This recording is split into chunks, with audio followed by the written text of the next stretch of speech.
मानपुर मोहल्ला राजनांदगांव क्षेत्र में आदिवासी समाज के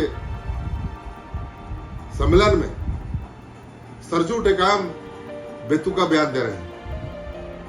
भारतीय जनता पार्टी के कार्यकर्ताओं को काट के फेंक देने की बात कर रहे हैं। बजरंग दल हिंदू विश्व हिंदू परिषद के खिलाफ बोल रहे हैं। हमारे माननीय प्रधानमंत्री के खिलाफ अपशब्द का प्रयोग कर रहे हैं। मणिपुर और इनसे क्या संबंध है?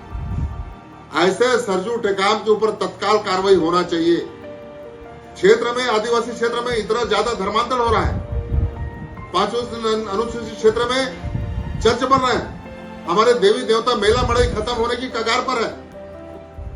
ये सरजू टेकाम उसको छोड़ करके राजनीतिक पार्टियों के खिलाफ आग उगलता है, काट के फेंक देने की बात करता है, संपूर्ण जिम्मेदारी लेने की बात करता है। इससे पहले कई लोग मारे गए हैं। निश्चित रूप से सरजू टेकाम के हाथ हो सकता है।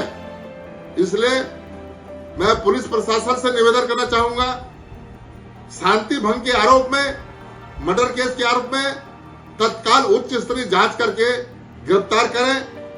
नहीं तो जगह जगह इनके खिलाफ थाना में धरना प्रदर्शन, FIR दर्ज किया जाएगा और संपूर्ण जिम्मेदारी शासन प्रशासन और सरजू टेकाम की होगी।